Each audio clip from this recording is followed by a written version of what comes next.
And it is my pride today to introduce the next speaker, which just moved somewhere. Where is he? Over there.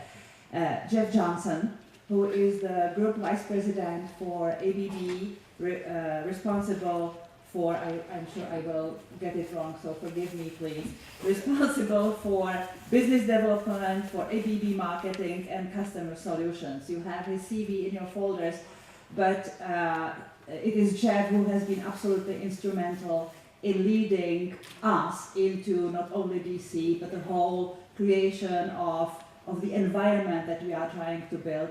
Jeff has the experience of working with small companies, as he has been initially working with the Better Place, which is an electromobile industry or company that has grown, and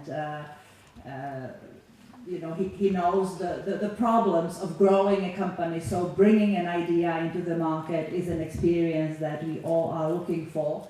But he eventually moved to one of the business leaders, especially in the DC, which is ABB, and I'm very proud of having him here today with us.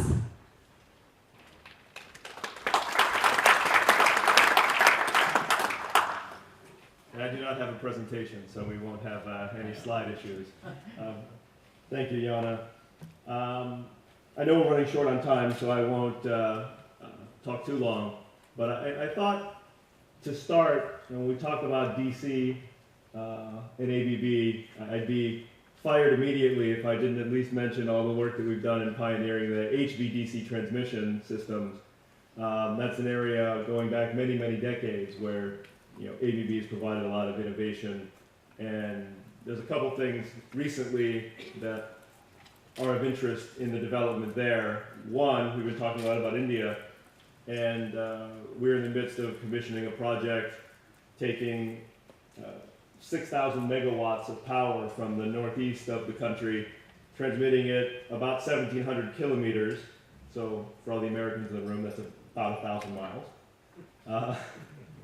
And really bringing that power, those hydro resources, from very rural parts into the city centers. And that's a project we're excited about.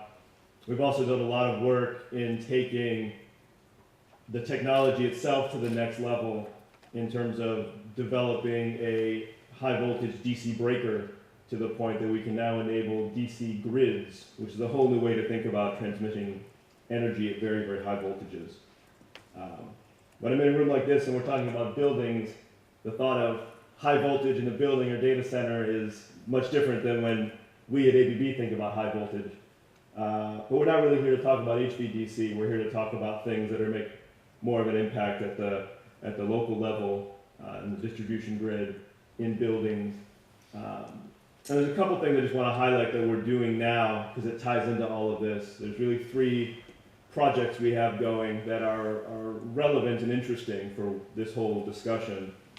There's been a number of talk about data centers. Tim had mentioned the work that we did in Switzerland at the Green.ch project.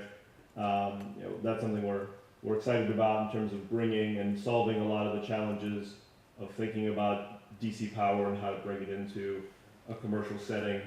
And it's an area we continue to be optimistic about going forward. Another one I'll highlight, I talked to some of you about this at dinner last night, was a ocean vessel, a ship.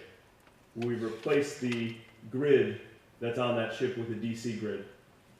And the reason why we did that, and I'll spare you the details, but when you get down to it, it was about how do we save fuel to make the vessel more cost effective. And a lot of times, when I first started looking at this DC topic, everybody said, it's about making things more efficient and this and that. Not really. Maybe there's a little bit there, but in the ship case, it was about saving fuel. In the data centers, it's about reducing cost, and it's about making the footprint less. We have another project where we've taken a electric bus, one of those big articulated buses, and made that a full battery electric bus and developed a 400 kilowatt DC fast charger to help support the operation of a very high precision Swiss bus schedule. And again, it's another example of trying to use the technology that's available to solve a real problem. It's not about the efficiency of that, it's about having the battery provide a solution that can meet the needs of the transit operator in a cost-effective way. So, if I really think about the spirit of this discussion and where everything's going to go, many of the other speakers have talked about what we're seeing in terms of more and more generation of electricity being DC-based. If you look at solar, if you think about fuel cells, if you think about a lot of these other things. You also look at the loads. We had a number of speakers talk about, you look at the electronics, the computers, the lights, that's all, if not DC already, very quickly moving that way. So the question really becomes, how does it all fit together and where does it all go?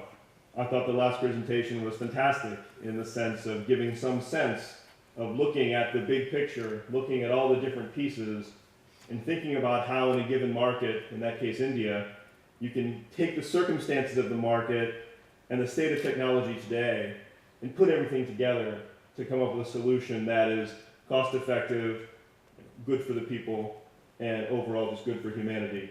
And I think that perspective is one, at least as we at ABB think about how this moves forward and where things are going, that we need to better understand, that we need to better really internalize.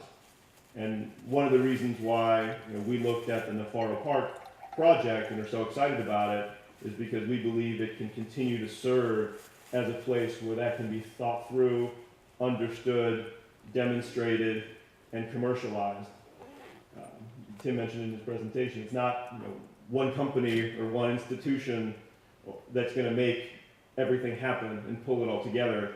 It's really going to be a community. It's really going to be a much larger effort. And we certainly see that. We see the potential. We see a lot of challenges, but that's why having a group together and having a place that can help facilitate that progress like Nupharo Park is something that we think is exciting and look very much forward to working with everyone to make happen. So I could go on forever, but in the interest of time, I'll stop and say thank you all for being here and look forward to the next few hours. Thank you.